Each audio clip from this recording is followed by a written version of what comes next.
तो नमस्कार दोस्तों, स्वागत है आपका मेरे चैनल में। दोस्तों, अगर आप लोग भी जैकेट का बिज़नेस चालू करना चाह रहे हैं या जैकेट का बिज़नेस चालू करने के बारे में सोच रहे हैं, तो ये वीडियो दोस्तों आपके लिए है, क्योंकि इसमें हम लोग पूरे डिटेल में बात करेंगे कि आप जैकेट का बिज़नेस चालू कैसे कर सकते हैं, कहाँ से आपको माल लेके आना है, माल लेते समय आपको किन बातों का ध्यान रखना है, किस तरीके का आपको माल लेना है और इसमें आपको किस तरीके की गलतियों क करने से बचना है, ताकि आपको इसमें नुकसान ना हो और आप इसमें अच्छा खासा प्रॉफ़िट कमा सकें। तो देखिए, अक्सर लोग क्या गलती करते हैं कि जब भी वो कोई भी बिज़नेस चालू करते हैं, जैकेट का बिज़नेस नहीं, हम एक जनरल बात करें, जब वो कोई भी बिज़नेस चालू करते हैं, तो वो लोग क्या करते हैं, एक साथ एक साथ उसमें हाई कैपिटल इन्वेस्टमेंट उसमें कर देते हैं। जैसे अगर आपकी कैपेसिटी है 5 लाख की, तो पूरा 5 लाख एक साथ उन्होंने डाल दिया। तो इससे क्या होता है दोस्तों, उनका जो पूरा कैपिटल है वो ब्लॉक हो जाता है और बाद में अगर उन्हें उसमें कुछ मॉडिफ़िकेशन करना है, कुछ और तरीके का स्टॉक लाना है, या सपोज़ कीजिए अगर उन्होंने इनिशियली गलत तरीके का स्टॉक ले लिया है या उनका कुछ स्टॉक डेड स्टॉक बन गया है, माल नहीं बिक रहा है, तो दोस्तों वैसे में आगे बहुत प्रॉब्लम आती है। तो आपको इसमें क्या करना है कि शुरू में छोटे अमाउंट से शुरू करना है। और इसमें दोस्तों आपको क्या करना है, कई लोग आपको ये सलाह देंगे कि भैया अगर आपको जैकेट का बिज़नेस चालू करना है तो आप क्या करो, आप सीधे दिल्ली चले जाओ, आप गुजरात चले जाओ, सूरत चले जाओ, वहाँ से माल जाके ले आओ। तो दोस्तों मेरी आपको ये सलाह है, आपको ऐसा करने से बचना चाहिए। आपको क्या करना चाहिए, जब आप ये बिज़नेस शुरू कर रहे हैं तो आप आपके शहर में भी कुछ होलसेलर होंगे, आप जहाँ भी रहते हैं। अगर आप बहुत ही छोटे शहर में रह रहे हैं, गाँव एरिया में रह रहे हैं, तो आपके जो बिल्कुल नज़दीकी शहर है, वहाँ के जो होलसेलर हैं आप उनके पास जाइए। और अगर आप एक ठीक-ठाक शहर में रह रहे हैं, तो आपके शहर के जो होलसेलर हैं, उनके पास आप जाइए, वहाँ से आप माल लीजिए।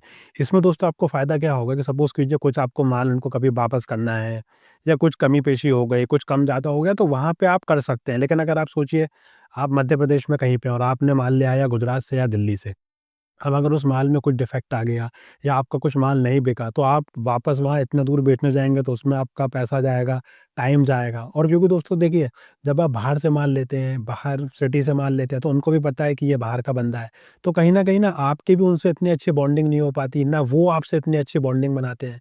क्योंकि उनको पता है कि ये बंदा फिर मुझसे माल लेने आएगा या ना लेने आएगा। लेकिन सपोज़ कीजिए अगर आप आपके ही शहर में किसी होलसेलर से माल लेते हैं, तो उसको पता है कि भैया ये मेरे शहर का बंदा है, मुझे इससे व्यवहार बनाना है। आप भी उससे थोड़ा व्यवहार बिल्डअप कर सकते हो, थोड़ा अपनी अपनी भाषा में, लोकल लैंग्वेज में, मतलब थोड़ा अपनापन-सा रहता है कि भैया मेरे ही शहर का बंदा है। आप उसको क्लियर कट बताइए कि भैया मैं नया बिज़नेस चालू कर रहा हूँ, मुझे इस तरीके का माल चाहिए, अभी कम चाहिए लेकिन धीरे-धीरे फिर मैं इसको आगे ग्रो करूँगा। तो आप पहले वहाँ से उनसे माल लेके आइए और अपना काम चालू कीजिए। दोस्तों देखिए, जब आप लोकल माल लेंगे तो हो सकता है आपको थोड़ा-सा मार्जिन कम मिले, क्योंकि दिल्ली में और गुजरात वगैरह में जो माल रहता है उसमें काफ़ी मतलब अच्छे रेट में आपको माल मिल जाएगा। लेकिन इनिशियली आप लोकल जगह से ही माल लीजिए, थोड़ा भले ही कम प्रॉफ़िट कमाइए दोस्तों, लेकिन एक सुकून रहेगा आपको। आपकी शुरुआत अच्छी होना चाहिए, स्मूथ शुरुआत होना चाहिए। ऐसा नहीं हो कि आपने शुरुआत में कोई गलत कदम उठा लिया, बहुत ज़्यादा माल ले आए, वो बिका नहीं और आपको भारी लॉस हो जाए। तो शुरू में लोकल बंदे के पास जाइए, माल लीजिए और धीरे-धीरे इसको चालू कीजिए। अब दोस्तों एक बार जब आपने काम चालू कर दिया है, लोकल होलसेलर के थ्रू आप काम कर रहे हैं, काम आपका ठीक-ठाक चल रहा है, अब आप क्या कीजिए, अब फिर जब आप सोच रहे हैं कि नेक्स्ट टाइम जब आपको दिल्ली जाना है या गुजरात जाना है, तो यहाँ पे सबसे पहली बात है कि आपको कहाँ से माल लेना है। तो दिल्ली में जैसे गांधीनगर मार्केट है दोस्तों, एशिया का सबसे बड़ा मार्केट है जैकेट्स का, क्लोथिंग का। आप वहाँ पे जाइए। अब दोस्तों आपको ये ध्यान रखना है कि जब आप वहाँ पे जाएँगे तो आपको बहुत ही अलर्ट रहना है। देखिए, हर जगह पे हर तरीके के लोग हैं, कई लोग आपकी हेल्प करेंगे, कई लोग आपको ठगने का भी जो ट्राई करेंगे। तो आपको दोस्तों पहले तो क्या करना है, जल्दबाज़ी नहीं करनी है। पहली बात तो ये है, जब आप माल लेने जाएँ तो कम से कम ये माइंड से जाइए कि भैया मुझे 1 हफ़्ते का टाइम आप उसमें दीजिए, 1 हफ़्ते का आप टाइम दीजिए। 1 हफ़्ते का टाइम लेके जाइए, कहीं पे रुकिए और पहले दिन ही माल मत उठा लीजिए। पहले आप 1 से 2 दिन सिर्फ़ मार्केट में घूमो दोस्तों। मार्केट में ए से लेके ज़ेड तक, जहाँ से ले मार्केट शुरू हो रहा है और जहाँ मार्केट खत्म हो रहा है, पूरा मार्केट आप घूमिए। सिर्फ़ दुकानों को देखिए, दुकानों को ऑब्ज़र्व कीजिए, मार्केट में कुछ मत कीजिए, कुछ ₹1 का सामान नहीं लीजिए, जाइए, चाय पी के आ जाइए। सिर्फ़ देखिए कि किस तरीके की दुकानें हैं, किस तरीके का मार्केट में माहौल है। क्योंकि दोस्तों इतनी भीड़ रहती है, वहाँ चलने तक की जगह नहीं रहती है। तो आपको लेकिन उससे घबराना नहीं है, पहले आप मार्केट को ऑब्ज़र्व कीजिए। फिर 1 दिन, 2 दिन के बाद जब आपको थोड़ा-सा आइडिया लग जाए, तो आप फिर वहाँ पे देखिए कि कौन-कौन से बड़े-बड़े होलसेलर हैं। ये ऐसा नहीं है कि एक ही दुकान में आप गए और वहाँ से आपने माल ले लिया। नहीं दोस्तों, कम से कम आपको 8 से 10 दुकानें देखनी है।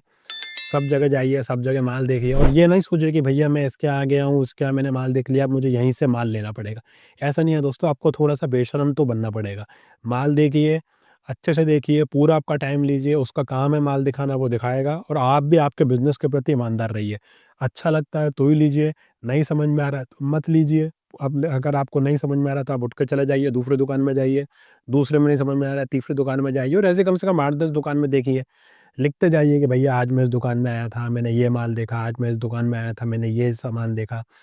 3, 4, 5 दिन जब आपको हो जाए दोस्तों, तो फिर 10 में से कम 3 लोगों को आप शॉर्टलिस्ट कर लीजिए और शुरू में कम माल लीजिए। सपोज़ कीजिए आपको अगर 1.5 लाख का माल लेना है, तो तीनों दुकानों से आप दोस्तों 50-50 हज़ार रुपए का माल लो। अब आपके लिए दोस्तों तीनों दुकानें भी बिल्कुल नई हैं, तो आप तीनों जगह से इक्वल अमाउंट का माल लीजिए, अपने घर पे लेके आइए। अब दोस्तों जब आप आपके घर पे आएँगे ना, जब आप वो माल को ओपन करके देखेंगे, तो ऐसा हो सकता है कि वो 3 में से 1 का माल थोड़ा गड़बड़ निकल जाए। अब गड़बड़ से मेरा मतलब क्या है कि हो सकता है कि वहाँ पे आपको दिखाया कुछ गया हो, लेकिन पैकिंग के टाइम पे कुछ और पैक हो गया हो, तो कुछ गड़बड़ हो सकती है दोस्तों। तो इसलिए मैं बोल रहा हूँ कि आप शुरू में दो एक जगह से ना लेके 2 या 3 जगह से लीजिए और फिर जैसे आपको समझ में आता है कि भैया ये 3 में से ये वाला बंदे ने मुझे अच्छा माल दिया है, फिर अगले बार आप जाइए तो उसके यहाँ से सामान लीजिए। तो ऐसे धीरे-धीरे फिर आप उनसे रिलेशनशिप बिल्ड कीजिए। तो अब आपको ये डिसाइड करना है कि आपको किस सेगमेंट में काम करना है। तो दोस्तों मेरी आपको ये सलाह रहेगी, क्योंकि आप अभी शुरुआत कर रहे हैं, आपका बजट थोड़ा-सा कम है, तो आप किड्स वियर में जाइए। किड्स वियर में क्या फ़ायदा होता है कि क्योंकि बच्चे दोस्तों बढ़ते हुए रहते हैं, मतलब उनकी हाइट बढ़ती हुई रहती है, तो इस साल भी वो लोग जैकेट लेंगे, अगले साल भी लेंगे, रिपीट वैल्यू ज़्यादा होती है। हर बार उनको नई जैकेट चाहिए। दूसरा, बच्चों का मन भी दोस्तों थोड़ा चंचल होता है, तो एक जैकेट पहन ली, कुछ दिन पहन ली, हो सकता है एक जैकेट ली इस सीज़न में, 1 महीना पहनने के बाद बोर हो गए, फिर आपकी वो दुकान पे आ गए और उस समय अगर आपके पास कुछ अच्छा स्टॉक है, नया ट्रेंडी स्टॉक है, तो आपका फिर वो आपसे कुछ बाय करेंगे। तो ये फ़ायदा है किड्स वियर में। अगर आप मैच्योर बंदे जो रहते हैं, जैसे हमारे जैसे कोई लोग हैं, वो जो जैकेट पहनते हैं, 1 साल उन्होंने ली, हो सकता है अगले साल भी वो उसी को चला दें, उसके बाद भी वो उसी को चला दें, तो किड्स वियर में इसलिए इस समय थोड़ा ज़्यादा स्कोप है, ट्रेंड में भी चल रहा है। अब दोस्तों, आपको ये कैसे डिसाइड करना है कि कौन-सा होलसेलर सही है आपके लिए? तो दोस्तों उसका एक तरीका ये भी है, जब भी आप किसी के यहाँ माल लेने जाएँ होलसेलर के यहाँ, उससे आप साफ-साफ पूछिए कि भैया आप होलसेल में काम करते हो या आप रिटेल में काम करते हो? अगर तो दोस्तों वो सिर्फ़ होलसेल में काम कर रहा है तो ठीक है, अगर वो ये बोल रहा है कि भैया मैं रिटेल में भी बेचता हूँ, होलसेल में भी बेचता हूँ, तो दोस्तों मेरी आपसे सलाह है कि उससे आपको बचना चाहिए, क्योंकि इसका मतलब ये है, वो पहले रिटेलर ही था, लेकिन अब उसका वहाँ नहीं काम चल रहा है, तो वो होलसेलर में भी आ गया है। या फिर वो डिपेंड करता है कि उसके पास किस तरीके का कस्टमर आ रहा है। अगर रिटेल आ रहा है तो वो रिटेल में माल निकाल रहा है, होलसेल के लिए कोई बंदा आ रहा है तो वैसे माल निकाल रहा है, तो आपको ऐसे लोगों से बचना चाहिए। अब दोस्तों अगला पॉइंट ये आता है, आपने सब डिसाइड कर लिया कि भैया मुझे इस सेगमेंट में काम करना है, किड्स वियर में काम करना है या मेंस वियर में काम करना है। आपने ये भी डिसाइड कर लिया कि मुझे कहाँ से माल लेके आना है। लेकिन अब ये सवाल उठता है कि आप इसको कहाँ भेजें? तो दोस्तों देखिए, इसके लिए आप आपका जो माइंड है ना, वो पहले से मेकअप करके रखें कि आपको किस तरीके का माल बेचना है। अगर आप थोड़ा-सा प्रीमियम टाइप करना चाह रहे हैं, तो दोस्तों देखिए, उसके लिए आपके पास प्रॉपर दुकान होनी चाहिए, क्योंकि सपोज़ कीजिए आपने कोई कोई आप ₹3000 की जैकेट बेच रहे हैं, लेकिन आप क्या कर रहे हैं, किसी दुकान के बाहर आपने एक टेबल लगा ली और उस पे आप बिछा के जैकेट बेच रहे हैं। तो दोस्तों, वहाँ कोई ₹3000 की जैकेट आपकी बिकने नहीं वाली, भले ही कितनी अच्छी क्वालिटी की हो। आप खुद सोचिए, कहीं अगर आप गए, आपको कोई टेबल पे, चारपाई पे जैकेट बिकती हुई दिख रही है, आप वहाँ से कभी कोई ₹3000 की जैकेट लेंगे? नहीं लेंगे दोस्तों। भले ही वो अच्छी क्वालिटी की हो, लेकिन आपको ये लगेगा कि भैया ये तो डुप्लीकेट आइटम है, क्योंकि ये रोड पे बिक रहा है। लेकिन वहीं अगर कोई एक अच्छी-सी दुकान है, बढ़िया-सा अच्छा-सा शॉप है, चमचमाता हुआ शॉप है, वहाँ कोई अगर जैकेट बिक रही होगी, तो दोस्तों हमारे माइंड में यही आता है कि भैया यहाँ पे बिक रही है तो ये अच्छी ही होगी। हो सकता है वहाँ पे आप किसी कंपनी की जैकेट की फर्स्ट कॉपी भी बेच देंगे ना, तो वो हाथों-हाथ बिक जाएगी। क्यों? क्योंकि वो एटमॉस्फेयर वैसा है। तो आप ये अपना माइंड मेकअप करके रखिए कि आपको किस तरीके के सेगमेंट में काम करना है। अगर आपको थोड़ा प्रीमियम करना है, तो फिर आपके पास अच्छी शॉप होना चाहिए, और अगर आप थोड़ा कम में चालू करना चाहते हैं, आपका बजट कम है, तो आप किसी दुकान के बाजू में या किसी मार्केट में टेबल पे, चारपाई पे भी जैकेट बेच सकते हैं। वहाँ भी दोस्तों बहुत अच्छी सेल होती है और वहाँ पे फिर रेट भी कम रहता है। वहाँ पे आप 500-600 रुपए में भी जैकेट बेच सकते हैं, और ये 500-600 रुपए वाली जैकेट ना आपको दिल्ली में, गांधीनगर मार्केट में, जहाँ से आप होलसेल से लाएँगे, वहाँ पे आपको 150-200 रुपए में मिल जाएगी। तो वहाँ भी बिकती है, बहुत अच्छी बिकती है, काफ़ी अच्छा उसमें मार्जिन रहता है, और आप ये मत सोचिए कि भैया चारपाई पे मैं या टेबल पे मैं जैकेट बेचूँगा। दोस्तों ऐसा नहीं है। आपको आपके माइंड से शर्म निकालनी पड़ेगी। आप वहाँ से शुरुआत कीजिए। धीरे-धीरे जैसे आपका काम बढ़ेगा, तो फिर आप दुकान भी खोल सकते हैं आगे जाके। तो ये था आज का वीडियो, जिसमें हमने बात की कि कैसे आप जैकेट का बिज़नेस चालू कर सकते हैं। तो दोस्तों मेरी आपको यही सलाह है कि जब आप चालू करें, कम अमाउंट से चालू कीजिए, लोकल लेवल पे चालू कीजिए। अपना जो होलसेलर है सिटी का, जो आपके आस-पास का होलसेलर है, उसके साथ काम चालू कीजिए। जब आपको वो समझ में आए, जब आपको काम समझ में आए, तब आप इसको धीरे-धीरे बढ़ाइए। फिर ये आप दिल्ली, गुजरात से जाके माल लाइए और इसको धीरे-धीरे इंक्रीज़ कीजिए, और फिर इसमें आप काफ़ी अच्छा ग्रो कर सकते हो और काफ़ी अच्छा प्रॉफ़िट कमा सकते हैं।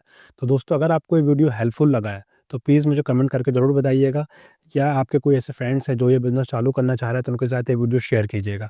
वीडियो अच्छा लगा है तो इसको लाइक कीजिए, शेयर कीजिए और चैनल को सब्सक्राइब कीजिए। Thank you friends.